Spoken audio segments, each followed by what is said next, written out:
yeah, people, what's good, what's good? We're back at it. Well, not even, this is welcome to the show. Welcome to the show. Okay, Jordan, how you feeling right now? I'm good. How you feeling? Are you feeling, how good you feeling? I'm gassed right now. You're gassed, bro. I couldn't even sleep. You know, like, I was ready. It's them ones, you know. It's them ones there, but you know, we're gassed ready for it.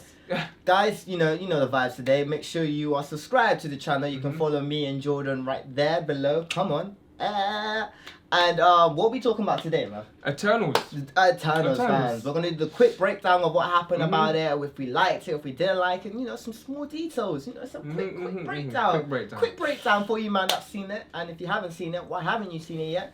And you know, of course. But of course. And spoiler warning, just in case you haven't seen it, well, you should by now. If you haven't seen it and you click this video, you knew what you were here for. Just pause this video, save it to your watch later, and come back now. Go watch it. Go watch it now.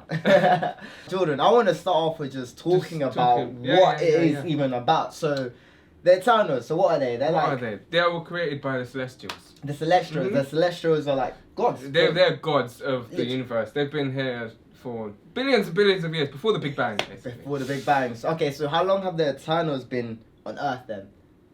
7,000 years? 7,000 years, yeah, that's it. So give or take. These celestial beings created these Eternals and put them on Earth. For what reason exactly? What reason? See, I look at the Celestials as these giant space nerds in space. Space nerds, you know? Space nerds. They created the deviants to help their process of making new versions of themselves. So they put them on deviants on the Earth to extract, different planets or wherever they are, to extract the predators, and then so it's clean, so they keep populating and evolving basically. And these deviants, they're like proper animals, like literally like predators. Yeah. Except their plan failed and the deviants flopped differently and started attacking everyone. So they had to create the Eternals to eradicate the deviants. Does that make any sense? Yeah. So these men are kind of like Ghostbusters in a weird way. Like they're here for the deviant busters. They just brought around, have the powers, go and take care of them real quick. Yeah. And that's one of their jobs. The other job is that they have to help us evolve. That's because we can be a bit stupid sometimes, but you know, we need a bit of help sometimes. So all these Eternals, they all have different powers. Like we have Icarus, for instance. He's got flight, cosmic energy. All their power is cosmic. He's Superman. They're cosmic. Superman, essentially what you're trying to tell me. Man can fly. But yeah. He has a cape? Does he have a cape? No, he doesn't have a cape. He doesn't have a cape. No capes. Like Edna says in Incredibles, no capes. No capes. No capes, guys. No capes. No, go on. No capes. Okay, cool. So all these guys have their own different powers. So they have Icarus. We have I'm gonna call her a speed god. Speed god. Makari. Makari, yeah. Because she is just boom. Fast. And what happened in the discussion? Do you think she's faster than the Flash and better than the Flash? Yes. And Quicksilver, but we're not even gonna mention Quicksilver in the MCU. That's a whole different conversation. I'm still hurt, but yeah. So yeah, she's that's a whole conversation. Who's your favourite person with your favourite powers right now? In Eternals or just in Marvel in general? Eternals. Let's look at Eternals.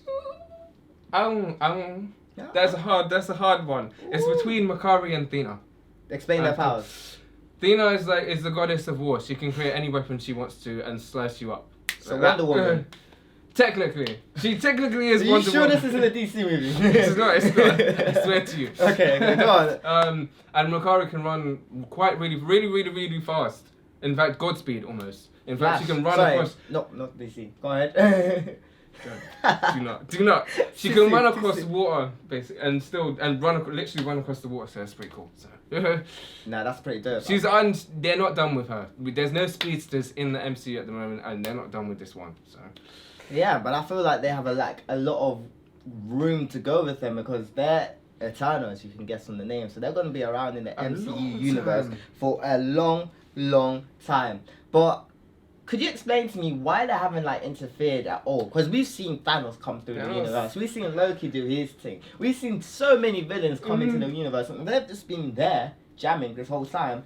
What's going on? In the comics, they're not allowed to get involved with us at all. They're not allowed to involve in our wars. That's their rules. That's their main rule. They're not allowed to get involved to us at all.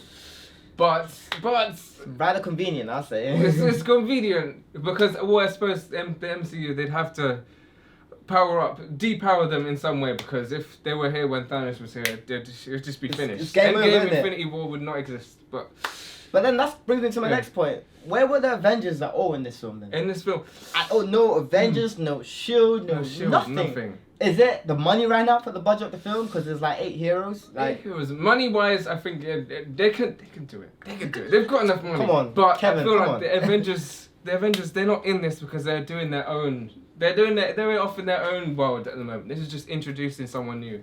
Even though I guess we did have Captain Marvel and Hulk in was Shang-Chi, but end credit scene and that. In the end credit scene, but this was just a whole new, fresh start of a whole team. This is an introduction of a team that's going to be here with us for a long time. So I think in the second one, that's when we're going to see the little links and the Avengers, Shield. Okay, So, yeah. so they're gonna have that little bit of but this film was just introducing them, This is their just powers, what their mission is and stuff like that. So for anyone who has seen it, who hasn't seen that, I suppose, should we quickly give them a summary of what happens in the film? Yeah, go on.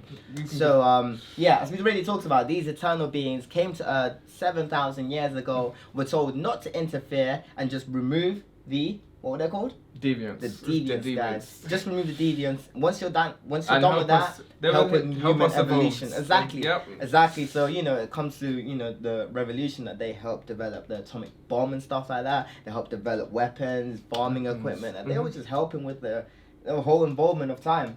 And so it got to the point where one of them were like, nah. They couldn't stop. They couldn't hold back. I mean, I get where he was coming from. I couldn't watch a whole race kill itself with war, basically. When you could just stop it like that. With an instant. With them powers, you could stop anything. But yeah. Anything, yeah. He had the power to control minds. So he was like, I've had enough of this. And the goddess of war, Athena, was at the point where she was going crazy because she had so much memories in her head.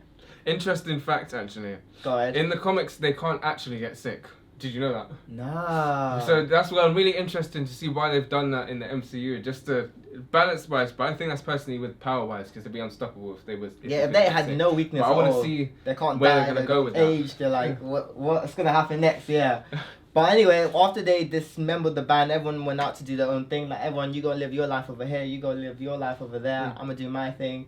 7,000 years later, the deviants are back. They're like, what happened? We killed these guys years ago. So, it became a movie of let's get the band back together kind of vibe to it. Yep. Everyone's gonna go and see everyone. Someone's doing their whole Bollywood success stories and stuff like that. Someone else is in London teaching and someone's still a kid. Shout out Sprite, still a kid. Snake. But yeah, we'll leave that. We'll leave that for now. No disrespect to the actors. All of that. Yeah, you guys were all fantastic, by the way. You did your job. Ticks all the boxes. And, it got to the point, they got the band back together after a while. Then they realised it was too late and the deviants have now evolved. They're kind of like absorbing their powers and stuff like that and are able to slightly talk now. Some of them are able to fly. Like, all of them have these different morphed powers and, they're getting into this whole new evolution state. Yeah, essentially, they were just still trying to stop the Eternals because they found out the Eternals are kind of the villains because they're, like, protecting... Because Eternals are born out of the Celestials, and the Celestials are born from planets. So they planted a seed within Earth to grow a new Celestial. And their job was actually to protect the Celestial. And once the Celestial is born, he kills the planet. And then everyone dies, including the Eternals. And then they restart in a different planet. Exactly. And they wipe their memories so then they don't have any knowledge of what just happened. But but obviously now that didn't actually happen because now they found out the true intention of the Celestial. They said, no, this ain't happening. And they essentially killed the Celestial that was in Earth to protect Earth. Shout out them. Shout out them. But that's the point of I think that's the point of the movie, is they were supposed to evolve. Even though they're not supposed to, they did in the end evolve to have feelings for this Earth and just be a part of us, really. But yeah, that was really nice of them to see them say, yo, we still have that heart, we still have that spirit, and we still want to just help out and see, how, humans are. Because they loved us in the end of the day. They're like, yo, we may not be human, but we're here for it. Yeah. They've got a human side to them, which is good. Apart from Icarus is a snake. He was different level. I didn't trust. I did not trust him from the second I saw him. I was like, this is a snake. He came out looking like Superman. Listen, every character who comes out of nowhere without explanation and comes to save the day in the beginning, he's a snake. We have In to the have end, a there's gonna be a conversation. video on him. Remember when we started watching the film? I was like, "Yo, fam, is that Sebastian Stan? Is that He is does. that Bucky You know what? Barnes? He Is does that- look like him a It's little just a bit. little bit. I was Just like, a but then little I was bit. like, oh no, that's the actor from Bodyguard, and They you do know. look like each other. I was like, wait, what's At going certain on there? What bits. happened to his vibranium arm and everything? Innit? But yeah, he was a snake. He knew about the plan, and he was actually trying to protect the Celestial in the Earth And destroy everyone. and destroy it and kill and yeah. Mm-hmm. But eventually, you know how the story goes of Icarus. He flew into the sun once he felt guilty and never saw him again. Personally, I think that was a bit of weak writing. But, I didn't understand that's- that bit. That that's was a- the purpose for that. He should have been Athena. No, Cersei should have killed him right there. Yeah. Just But that's a conversation for another video, which you guys can tune into. Don't worry about that. But yeah, essentially, what were like your highlights from the film? I just in a whole, I just like how Marvel's stepping up now. Like just the different vibes. There was like a complete like thrown by the sex scene. I know, not in a bad way, but I was just like, whoa. Whoa. Marvel doesn't have sex scenes, and then there was gay characters, so it's just interesting to see where they're going with like the future of MCU, which is another video you can tune into as well. Yeah, we had to just double check. just- Was it yeah. still a 12A? Like we're like, yo, is Marvel, dips into the 15 plus now? Because it's, so some scenes we'll look at each other, like, literally the sex, and we're like, huh? Wait, what is this? This is is still going Marvel. on? Are we still watching the Yeah. same thing? Like, So yeah. it's just really interesting to see how they're trying to build the world after the blip, which gets mentioned, which I liked about how they were there, they watched that, even though their tunnels probably didn't get dusted because they were made before the Infinity Stones. That's a fact, another fact. But just interesting to see how they were watching, which annoys me as well because they were watching throughout that whole thing and didn't do anything. Didn't do a thing. But at least we proved ourselves to them that we have love for each other. Yeah. In a sense, since we snapped back. They have love for us already. We really saw that and everything. But there's a big question we need to actually ask ourselves. Yeah. This is a 3-hour film. Is it worth it? What do you think? You go first. I want to hear what you think. 3 hours is a long time for any film. Like, how long was Endgame? Endgame was 3 hours and 20 and like 2 minutes, but that is worth it. That's worth it's it. worth it. That's it's worth it. it. I've So seen that worth film it. about a few times. I've seen it twice so far. In cinema. In cinema. I've seen it twice so far in cinemas. Yeah. So this is a 3-hour film. It's a Marvel film. So when you come in with expectations with, I know the quality Marvel are able to produce, and is this going to match up to my expectations? That's what you're thinking straight away. And honestly, it is worth the 3-hour watch, but it's not worth a double watch. It's worth a watch in terms of if you want to continue within the Marvel Universal storyline. This is absolutely useful because I know their storyline is going to, somehow intertwine with the whole MCU in itself. Yeah. And understanding things moving on, you need to know their story and how they're being written within the universe and, how their characters are going to affect things moving forward. But if we're talking about having to watch this 3 hours more than once and out of context, it's not really something I'm trying to do again. I've watched it, I've enjoyed it, it was a vibe, we saw what we needed to see, we talked about what we need to talk about, and, we can see where things are going to get moved on to in the MCU, bringing in Blade, bringing in Black Knight, I don't want to talk too much about that just yet, but it is a 3-hour watch you're going to have to see if you are into the MCU, and, I have to give it that. How about you, Jordan?